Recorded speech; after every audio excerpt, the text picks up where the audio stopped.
التقويم بيقول تاريخ، بس السينما بتقول اسم اتولد في اليوم ده وبقى جزء من ذاكرة ما بتموتش.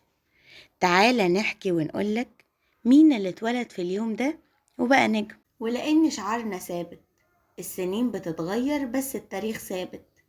تعالى أقولك مين النجوم اللي اتولدت في يوم واحد. تعالى نكمل رحلة الأيام مع بعض، ومعادنا النهاردة مع 13 يناير. يلا نبدأ الحكاية بالفنانين والمشاهير اللي اتولدت في نفس اليوم. وأول شخصية معانا ناصر محمود، مؤلف مصري، تاريخ ميلاده 13 يناير سنة 1971. وتاني شخصية معانا عبد الله فوزي، مخرج مصري، تاريخ ميلاده 13 يناير سنة 2003. وتالت شخصية معانا سيد علي، منتج مصري، تاريخ ميلاده 13 يناير سنة 1930. ورابع شخصية معانا داليا شوقي، ممثلة مصرية، تاريخ ميلادها 13 يناير سنة 1994. وخامس شخصية معانا هاني يوسف عيد، ممثل مصري، تاريخ ميلاده 13 يناير سنة 1977.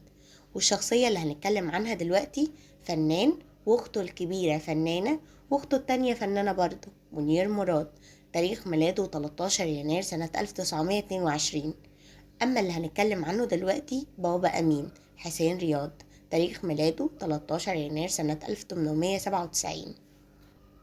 واللي هنتكلم عنه دلوقتي علي حسنين، تاريخ ميلاده 13 يناير سنة 1939. والفنانة اللي هنتكلم عنها دلوقتي فنانة كبيرة جدا، رجوات منصور، اللي اتولدت يوم 13 يناير سنة 1914. وطبعا لا ننسى ان في نفس اليوم اتولد مخرج كبير جدا حسن الصيفي، اللي اتولد يوم 13 يناير سنة 1927. وفي نفس اليوم اتولد مخرج مسرحي كبير جدا ناصر عبد المنعم، اللي اتولد يوم 13 يناير سنة 1958.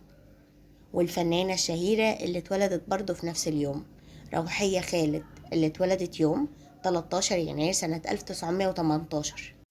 والشخصية اللي هنتكلم عنها دلوقتي بهاء طاهر، مؤلف مصري، اتولد يوم 13 يناير سنة 1935. أما اللي هنتكلم عنه دلوقتي أحمد خميس، ممثل مصري، اتولد يوم 13 يناير سنة 1925. وآخر شخصية معانا مدحت العدل، كاتب ومؤلف مصري، اتولد يوم 13 يناير سنة 1955.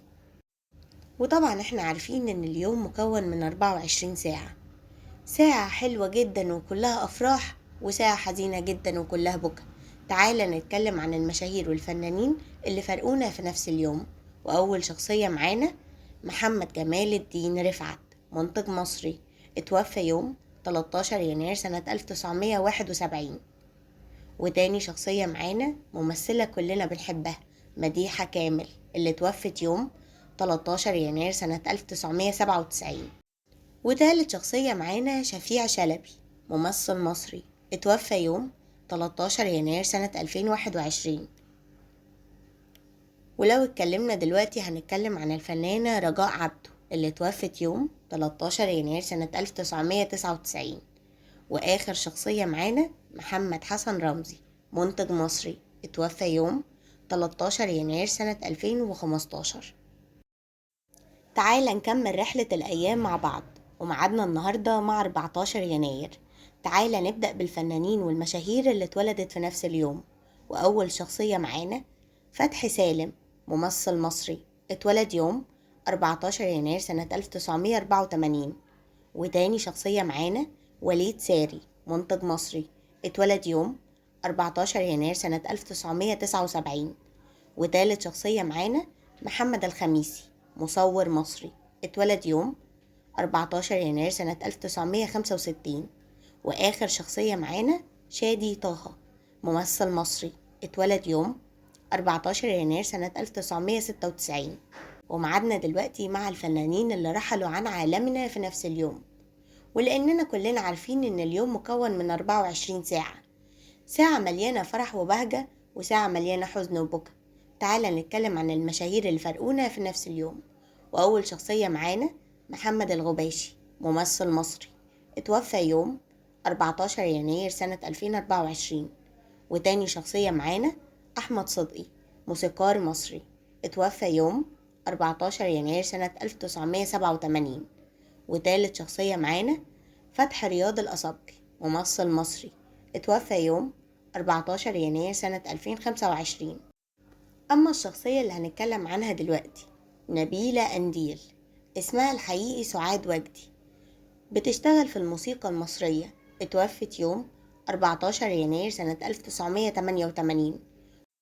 وآخر شخصية معانا صبحي شفيق، مؤلف مصري، اتوفى يوم 14 يناير سنة 2016. تعال نكمل رحلة الأيام، ومعادنا النهاردة مع 15 يناير.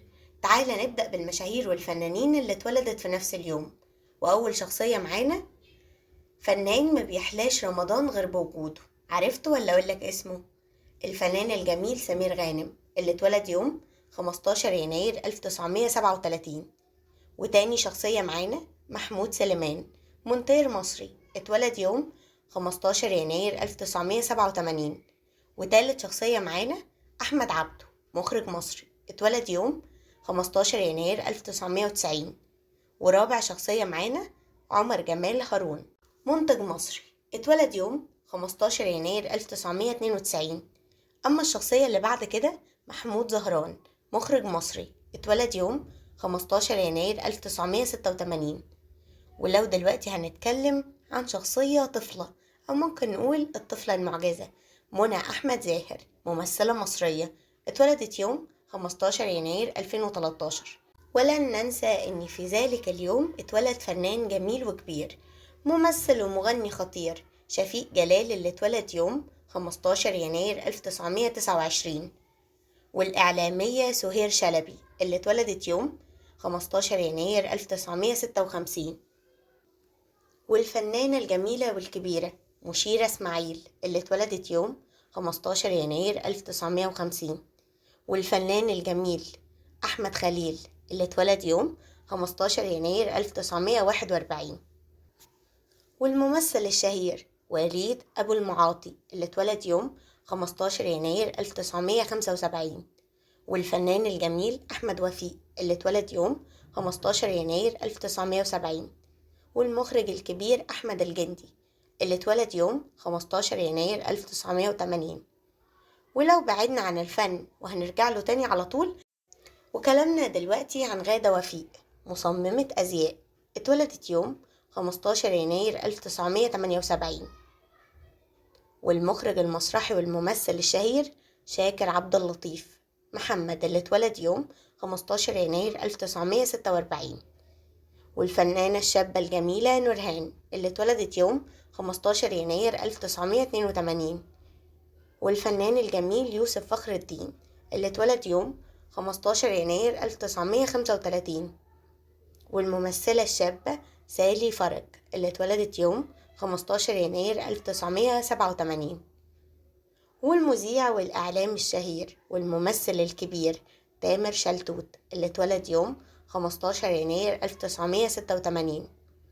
والفنانة الجميلة والكبيرة علي عبد المنعم، اللي اتولدت يوم 15 يناير 1929. ويحيى جاد، مؤلف مصري، اتولد يوم 15 يناير 1948. والفنانة الجميلة سهير رضا، اللي اتولدت يوم 15 يناير 1911. أما الشخصية اللي بعد كده وليد يوسف، مؤلف وكاتب مصري، اتولد يوم 15 يناير 1970. والفنان الجميل جميل عز الدين، اللي اتولد يوم 15 يناير 1928. ولن ننسى حارس المرمى الشهير عصام الحضري، اللي اتولد يوم 15 يناير 1973.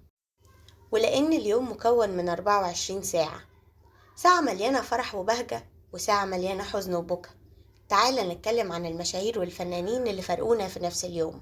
وأول شخصية معانا كمال عطية، مخرج مصري، اتوفى يوم 15 يناير 2008. وتاني شخصية معانا وليد عبد العظيم، موسيقار مصري، اتوفى يوم 15 يناير 2024.